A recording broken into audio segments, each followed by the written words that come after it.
Mike Shalevin with International Risk Consultants. Today joining me is Teresa Garcia, a Vice President at Roanoke Trade Services. Roanoke Trade was established in 1935 and became a member of Munich Re Group, an affiliate of Watkins Underwriters at Lloyd's of London in 2008. Insurance, surety, and risk management solutions for supply chain and transportation intermediaries are Roanoke Trade's focus.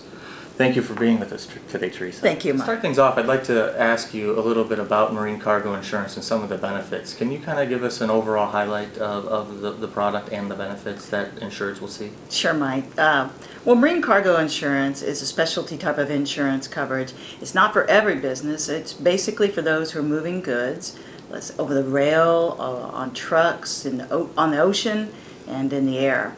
And it's beneficial to those cargo owners because it provides coverage for physical loss or damage from external causes to the goods while they're in transit. And those types of risks aren't normally covered under a standard property policy. Can you tell us why it's such an important part of the supply chain?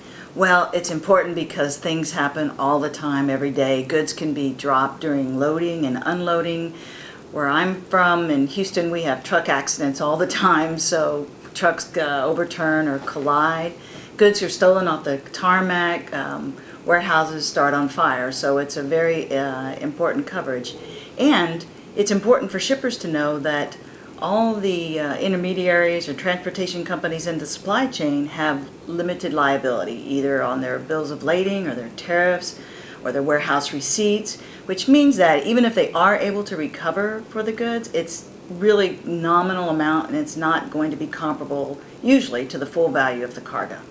Does any company shipping goods need to obtain this coverage?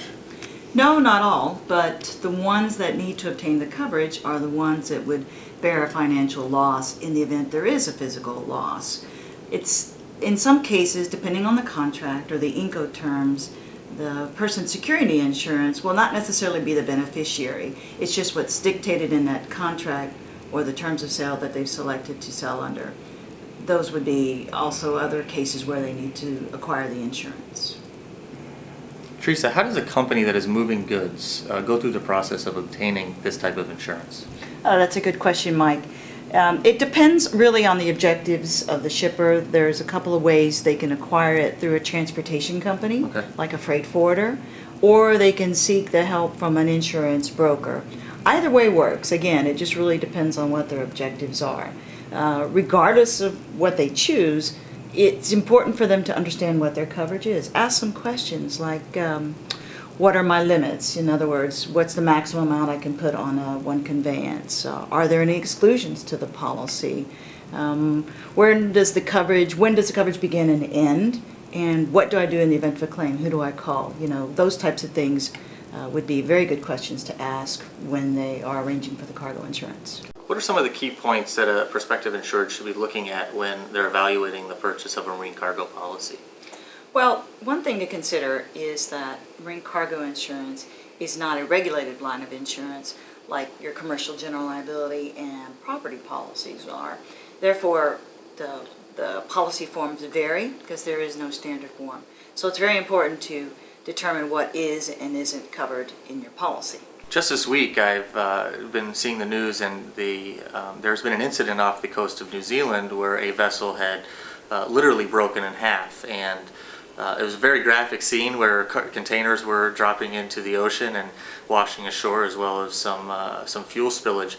That is something that I would definitely associate with a marine cargo claim. Absolutely. Can you tell me about the process? So give me a sense of who's contacting who, what type of process an insured would have to go through, and then from the provider side, what types of things are they looking at as far as working through a claim and hopefully over time paying out for losses?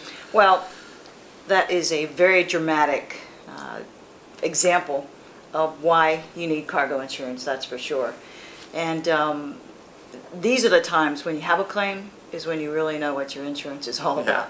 And hopefully you've done a little bit of work on the backside to where you understand who to contact, because the immediate action is always, whether it's that or any other type of claim, is reporting it, getting the process started. And evidently, first thing you need to do is contact your insurance provider Or in a lot of cases, you get a certificate of insurance, and on the back of the insurance certificate, it gives you step-by-step instructions as to what you're supposed to do. If your provider isn't in the area where you're at, then they have a surveyor that you contact to report the claim and give them the basic details. They will in fact work with you to compile all the documents that the insurance company needs to settle the claim, as would your provider if you are located in the same country or area. They would walk you through the process. But right then and there is when you know what you have, when you make that first call. Are they helpful? Are they responsive? Do they understand? And do they treat it with a sense of urgency? Because it's obviously very important to you. Thank you so much for joining us today, Teresa. I think the information that you provided our audience today is going to be very useful for them when they evaluate the types of needs that they have when it comes to marine cargo insurance. Thank you so much, Mike, for having me. Really appreciate it. I hope we can do it again sometime. Sounds great. Thank you for joining us for IRC's 6th edition of IRC's Special Series. If you have any additional questions, you can go to www.irc-group.com or Roanoke's website at www.roanoketrade.com. Join us again next time. Thanks for stopping by.